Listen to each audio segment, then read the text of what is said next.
Mais j'ai eu un autre métier, si je puis dire, durant une vingtaine d'années environ, pour des raisons d'ailleurs, comme c'est souvent dans la vie, de rencontres. J'étais le psychiatre de l'EDF. L'EDF est une grande maison française, internationale même, qui a ses particularités, qui à cette époque-là était un ensemble qui n'était pas découpé en différentes sociétés, et ça représentait 175 000 habitants. Oui, 175 000 habitants. 175 000 agents, comme on disait dans cette belle maison. Et évidemment, dans ce cadre, qu'est-ce que faisait le psychiatre, puisqu'il y avait un service de médecine du travail, et dans ce service de médecine du travail, il y avait beaucoup de collègues médecins du travail, infirmiers, assistantes sociales, secrétaires, directeurs des ressources humaines ou travaillant dans les ressources humaines qui travaillaient plus ou moins ensemble, médecins du conseil, enfin c'était une maison, au fond, il y avait cette équipe ayant pour objectif de répondre aux questions de santé au sens large du terme et évidemment d'insertion dans la vie professionnelle. Et ma mission était tout simplement de réunir tous les mois, à Paris ou en province, les équipes qui étaient confrontées aux agents, puisqu'on appelait ça des agents une fois de plus, qui venaient les voir et qui étaient en difficulté variées. L'enseignement que je tirais, le premier enseignement, ça a peut-être été que, en tant que psychiatre, je ne sais pas si Gisèle partage ça avant qu'elle ait eu cette belle trajectoire avec la rime. En tant que psychiatre, on ne s'intéresse pas tellement au monde du travail. On voit les personnes dans notre bureau ou éventuellement en hospitalisation et on ne pense pas au monde du travail. On est tellement tourné vers la vie personnelle des personnes qu'on s'intéresse à peine à la vie du travail, alors que ça représente au moins la moitié de la vie. Et puis à partir du moment où moi, j'ai été capable de comprendre qu'ils avaient une autre vie, j'ai surtout aussi été frappé par le fait que les personnes qui m'étaient adressées par mes collègues de l'EDF, nous avions la chance de travailler dans une association où, au fond, il n'y avait aucun intérêt financier, puisqu'on était dans une association ayant mission de service public, dont la caractéristique était la gratuité des soins.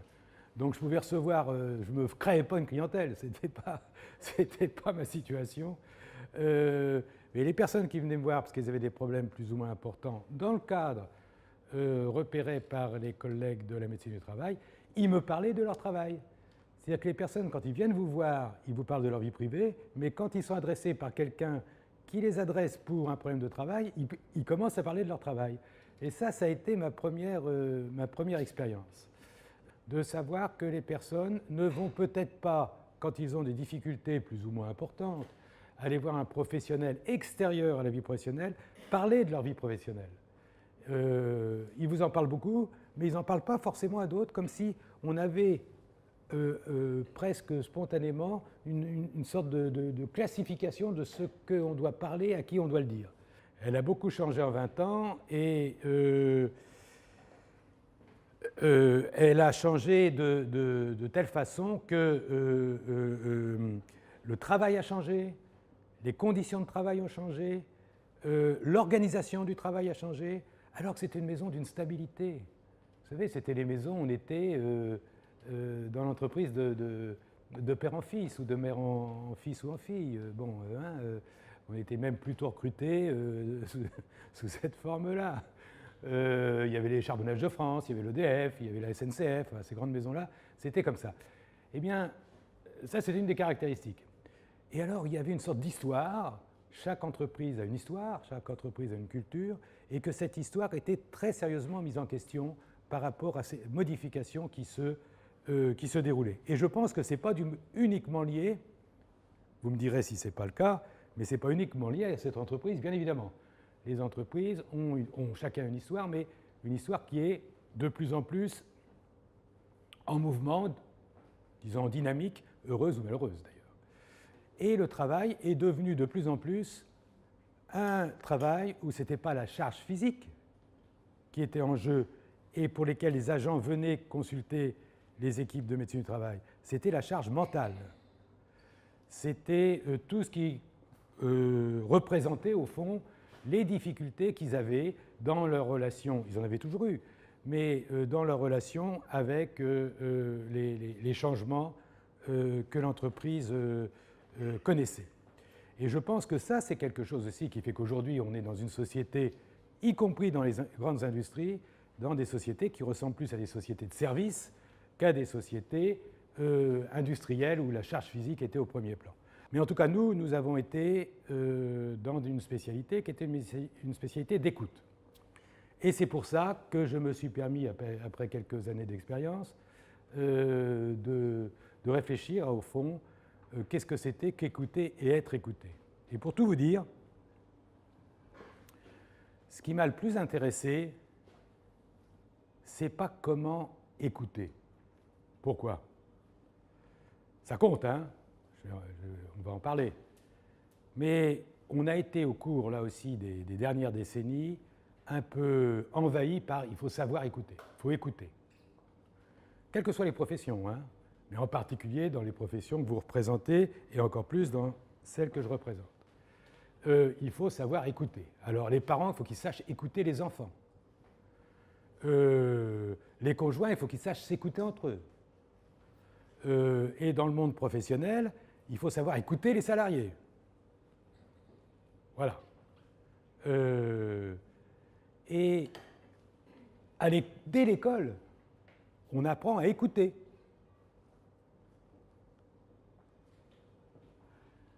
Ce qui est grave à l'école, c'est l'élève qui n'écoute pas.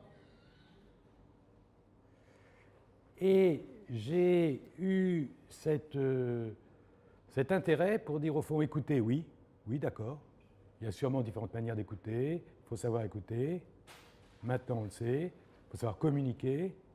On est dans un monde de communication. OK. Mais comment savoir être écouté? Et ça ne s'apprend pas. On ne l'apprend nulle part. On ne l'apprend pas à l'école. On l'apprend un petit peu dans le monde enseignant, je parle de l'école, là. Bon. Et puis on l'expérimente dans la vie. Comment savoir être écouté? Paradoxalement, je pense que c'est plus difficile de se demander comment pouvoir être écouté que d'écouter. On va discuter de tout ça et je vais vous présenter tout ça pour vous expliquer pourquoi je vous propose cette chose-là, en souhaitant, une fois de plus, que vous puissiez réagir avec vos expériences et en souhaitant aussi que vous puissiez sortir de cette matinée en disant peut-être que je vais un tout petit peu mieux écouter que simplement écouter. Mieux chercher à être écouté qu'écouter. Eh bien, quelqu'un qui est vraiment déprimé, il ne pense plus du tout comme vous. Il ne pense plus comme vous. Il a un filtre qui est un filtre que tout est noir ou tout est gris. Que rien ne va. Il n'y a pas un truc, rien. Et qu'il est impuissant face à cette situation-là. Et qu'est-ce qu'on va faire devant quelqu'un de déprimé? Eh bien, on va lui dire « secoue-toi ». Voilà. Parce que nous, on n'est pas déprimés.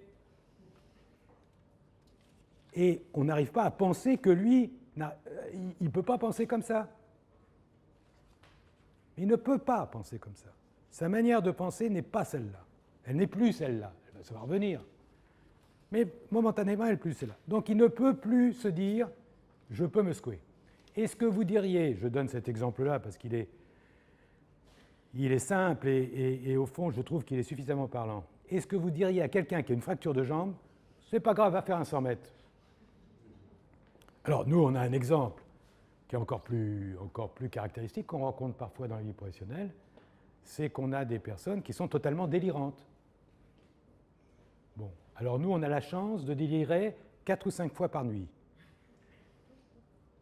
Mais on dort. On rêve, on délire. Délire. Notre esprit humain, il est fait de telle façon qu'on est capable, tout être humain est capable de délirer avec son cerveau et son esprit. Mais il le fait en dormant. Et puis il y en a qui le font éveillés.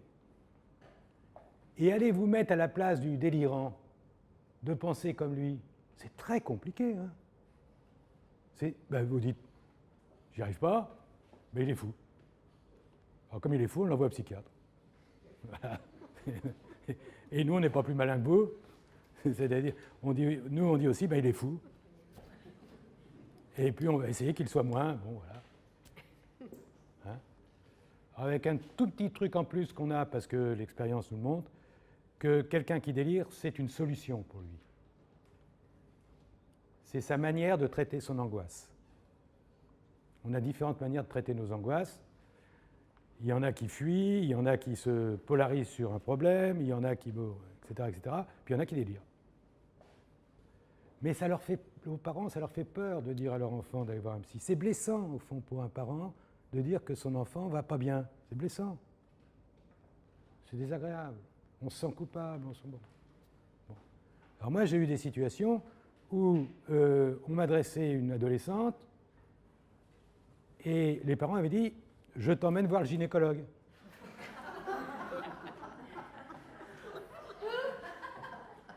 Alors, bon, le malentendu ne durait pas longtemps, hein. Mais il fallait quand même incontestablement savoir à qui on s'adressait, qui j'étais, qui était cette jeune fille, qui étaient ses parents, etc. Alors, la plainte, on ne m'écoute pas. Moi, j'ai été frappé, je vous le présenterai un petit peu plus tard, j'ai été frappé dans un monde où, justement, on insiste sur la communication, on insiste sur écouter. Les moyens matériels, les outils, sont des outils de communication comme il n'y a jamais eu. Il n'y a jamais eu. Il n'y a jamais eu autant d'outils de communication. Bon. Et je suis frappé par le nombre de personnes qui viennent nous voir, dont la plainte n'est pas forcément la plainte initiale, mais qui va surgir forcément à un moment ou à un autre, on ne m'écoute pas. Et je dis une fois de plus, les parents, les couples, et dans la vie professionnelle. Et dans la vie professionnelle, c'est un vrai problème. Hein. C'est un vrai problème parce que quand on s'intéresse un petit peu à la vie de chacun, c'est vrai que beaucoup de personnes se plaignent de ne pas être écoutées, qu'on ne prenne pas en compte. Vous savez tous qu'une des plaintes fondamentales, c'est la reconnaissance, être reconnu. C'est une des plaintes fondamentales dans le monde du travail. Bien, pour être reconnu, il faut être écouté. Ça suscite de l'angoisse, ça suscite des émotions. Le « on ne m'écoute pas » est émotionnel. Ça suscite de l'angoisse, de la colère, ça peut aller jusqu'à de la violence. Et le « on ne m'écoute pas » est quelque chose qu'il faut vraiment prendre au sérieux. Je crois. Alors il y a des organismes qui font que dans les entreprises, il y a des lieux d'échange, hein, il y a des lieux de discussion. Vous les connaissez très bien les uns et les autres. Il y a des représentants des différentes catégories professionnelles. Bon. Mais il reste quand même, on ne m'écoute pas, parce que ça, c'est une question qui vous habite, vous. Ça ne veut pas dire que tout ce qu'il y a par ailleurs pour faciliter ça n'a pas d'intérêt, au contraire, ça a beaucoup d'intérêt, mais c'est vous qui ne vous sentez pas écouté. Et je pense qu'hier comme aujourd'hui, le fait de ne pas être écouté, peut-être plus aujourd'hui paradoxalement qu'hier, mais ça c'est le paradoxe, peut-être, ça a toujours été une plainte humaine.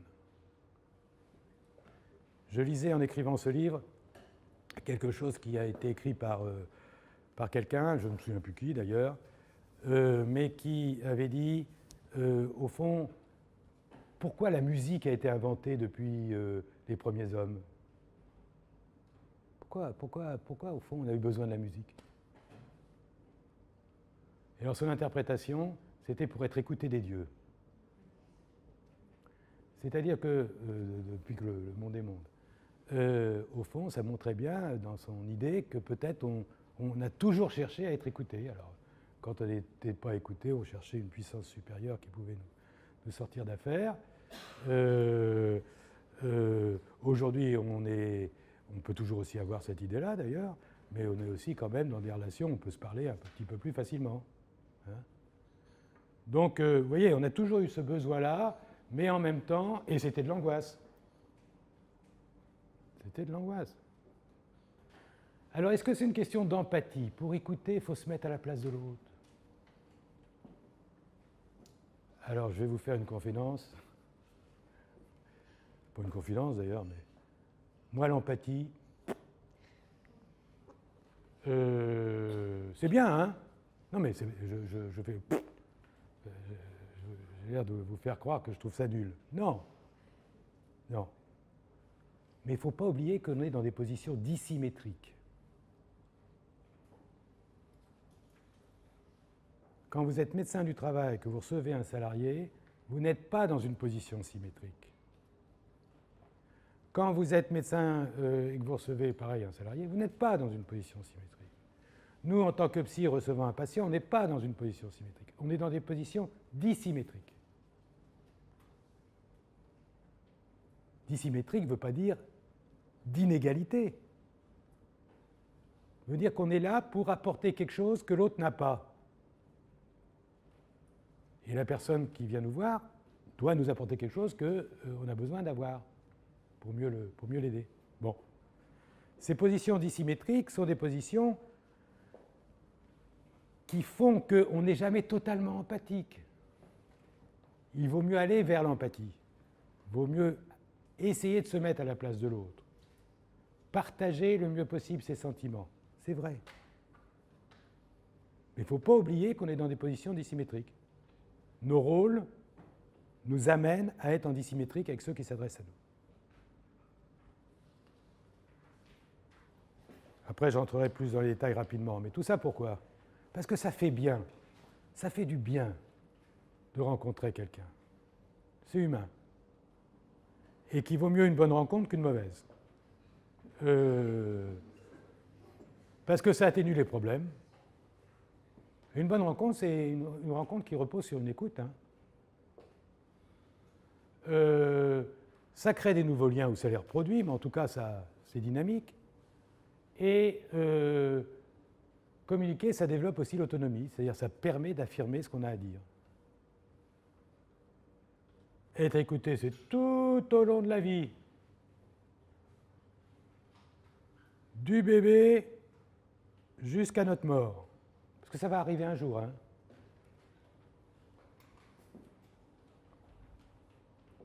Je disais récemment une phrase qui m'a beaucoup frappé, compte tenu de mon âge. Je disais, si vous cherchez à être immortel, vous n'y arriverez pas.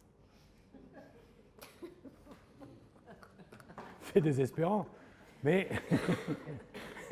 mais c'est comme ça. Et il y a des personnes qui sont plus ou moins habitées par l'angoisse de mort. Il faut le savoir, ça aussi. Hein. Et qu'ils sont tellement habités par ça que quelque chose qui ne se poursuit pas est quelque chose qui leur est très douloureux pour eux. La difficulté dans la vie, c'est pas... Il y a quand même quelques difficultés dans la vie. Une des difficultés, c'est de renoncer. Ben, c'est dur de renoncer. Hein. Pas facile de renoncer. Hein. Bon. Deuxième difficulté, c'est que l'autre ne pense pas comme vous. Ça, je vous l'ai déjà dit. Hein. Et puis, il y a une troisième difficulté, c'est de faire des choix. Faire des choix, ce n'est pas choisir ce qu'on veut. C'est de renoncer à l'autre alternative, puisque sinon on ne serait pas posé le problème en termes de choix. Dans la vie professionnelle, on propose à quelqu'un soit de partir à l'étranger parce qu'on lui propose de partir à l'étranger pour telle ou telle fonction, ou de rester mais il n'aura pas la promotion qu'il peut espérer. Alors après, il a ses aspects familiaux, personnels, ses enfants, etc. Donc il a à choisir. Son problème, ça va être de choisir je pars à l'étranger ou je reste, parce qu'il y a son problème, ça va être de ne pas pouvoir partir à l'étranger ou, inversement, de rester chez lui. Donc le plus difficile, c'est de choisir ce qu'on ne peut pas avoir. Et ça, il faut un petit peu essayer de le dire à la personne. Ça les aide, les personnes. Quand on dit, mais votre problème, c'est pas que vous n'arrivez pas à avoir ce que vous voulez deux choses en même temps et vous avez des arguments pour l'un, pour l'autre. Essayez de bien clarifier vos arguments, bien vous poser le problème. De toute façon, quoi que vous choisissez, il faudra que vous renonciez à une des deux possibilités. Et c'est ça qui va vous être un peu plus difficile. Ça permet de l'exprimer. Ça fait beaucoup de choses d'en parler, beaucoup plus qu'on croit. Ça permet de l'exprimer, ça permet de la clarifier. Il faut aider à ça, hein. Il faut aider à ce que la personne l'exprime. Il faut aider à ce que la personne la clarifie. Ça permet de s'y confronter. Ah oui, en disant ça, mais est-ce que vous ne pourriez pas dire ça aussi? Est-ce que d'autres ne diraient pas ça? C'est confronter, pour permettre un petit peu de recul sur la souffrance que la personne a. Ça permet de se la représenter, d'y donner des représentations. Ça permet de la reformuler. Ça permet une fois de plus de l'interpréter. Et donc ça permet d'y faire un peu plus face. Vous voyez, en écoutant quelqu'un, on fait beaucoup de choses, hein, beaucoup plus qu'on pense. Hein. Et on peut le faire assez facilement. Hein. Il faut évidemment écouter ce qui est dit. Parce que si on n'écoute pas ce qui est dit, on s'écoute soi-même. Hein. C'est important ce que dit la personne, reprendre ses mots.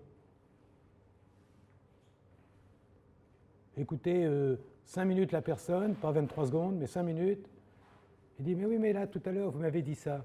La personne est très étonnée que vous ayez retenu ce qu'elle vous a dit 4 minutes plus tôt. Écoutez ce que l'autre pense avec les mots qu'il a choisis. Là, on n'utilise pas forcément les mêmes mots. Dire, il y a des personnes qui ne savent pas dire facilement les choses. Il y a des personnes parfois qui en disent trop, puis il y en a qui en disent pas assez. Et il faut écouter ce qui n'est pas dit, c'est là où on va être dans l'interprétation. Alors savoir à qui on s'adresse, ça repose sur quoi? C'est pas si compliqué que ça, il ne faut pas être un psy, je ne sais pas quoi. Hein. Puis il y a les personnes qui font semblant, qui vous racontent des histoires. On connaît. Et puis il faut reconnaître aussi nos propres failles. On peut être influençable. Hein. Vous savez, moi j'ai découvert à l'EDF, j'ai découvert combien les médecins du travail avaient peur, à juste titre, de communiquer avec les médecins généralistes. Parce que les médecins généralistes imaginent que les médecins du travail sont des gens qui sont au service du patron. Voilà. Et donc, ils ont déjà un a priori sur vous. Bon. Alors moi, je faisais passer, non, après, le médecin du travail, c'est un médecin, et puis c'est un médiateur entre le salarié et le patron. Bon.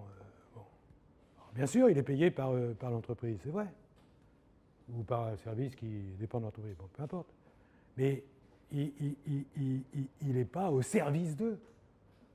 Alors, de temps en temps, il dit, oui, mais alors, il y en a parfois, c'est l'inverse d'ailleurs. Il dit, oui, mais enfin, les médecins du travail sont toujours en train de soutenir les types qui foutent rien. Non, c'est pas ça. C'est pas ça. Donc il y a des a priori comme ça sur les autres, y compris dans le champ des relations entre médecins. Il ne faut pas se laisser influencer par nos a priori. Ça, c'est fatigant. Alors, que faire? Il faut déjà se dire qu'on n'a pas raison. On n'aura pas raison. On a une pathologie mentale qui s'appelle la paranoïa. On est tous plus ou moins un petit peu paranoïaques. Hein. On est tous... La santé mentale, c'est d'être un petit peu quelque chose de tout. C'est vrai. C'est vrai. Hein. Vraiment, c'est ça la santé mentale. C'est-à-dire que selon les contextes, on est un petit peu ça, on est un petit peu ça, on est plutôt un peu ça, plutôt un peu ça. Bon. Puis il y en a qui sont que ça. Le déprimé, il est que déprimé. C'est ça la vraie dépression. Le paranoïaque, il est que paranoïaque. Tous les autres ont tort. Lui, il est le seul à avoir raison. Et il est le plus fort de tous. Ça peut aller jusqu'au délire. Hein. Ben, dans le monde professionnel, il y a des paranoïaques, chers amis. Vous en avez rencontré. C'est pas drôle, hein?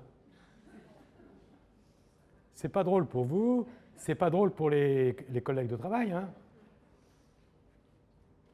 Mais il y a des vrais paranoïaques, hein? Vous pensez, dans une population de 175 000 habitants, comme était l'EDF, il y avait le pourcentage de paranoïaques comme dans la population générale. Voilà. C'est pas plus compliqué que ça. C'est très difficile, hein, celui qui veut toujours avoir raison. Alors, établir un lien avec lui, c'est perdu d'avance. C'est-à-dire qu'il ne faut pas chercher à avoir raison avec quelqu'un qui veut toujours avoir raison. Parce que là, vous êtes mort. Vous êtes cuit. Moi, je lis par exemple aux pharmaciens. Les pharmaciens, ils reçoivent beaucoup de gens de différents. De trouver quelqu'un qui est un tout petit peu en dehors de la confrontation face à face. Alors ça dépend des situations de chacun, mais évitez de vouloir avoir raison. Si c'est vraiment un paranoïaque, vous n'y arriverez pas. Il ne pense pas comme vous. Vous allez y perdre votre santé. Hein. Bon, il faut chercher plutôt à être un bon interlocuteur. La musique, je l'ai dit. Et je terminerai uniquement par cette phrase qui me plaît bien. Vous savez, en France, on aime bien être intelligent, je vous l'ai dit. Et puis c'est bien de terminer par une belle phrase, comme ça. Alors je vais le faire. C'est une phrase de Roland Barthes. Le langage est une peau. Je frotte mon langage contre l'autre. Il a écrit ça dans Fragment d'un discours amoureux. Eh bien, il faut essayer de frotter son langage contre l'autre. C'est ça qu'il faut essayer de faire. Dans les deux sens. C'est-à-dire pour être écouté et pour écouter l'autre. Voilà ce que je voulais un petit peu vous présenter avant qu'on discute ensemble. Après cette communication informative, on va rentrer dans une communication interactive. Merci beaucoup.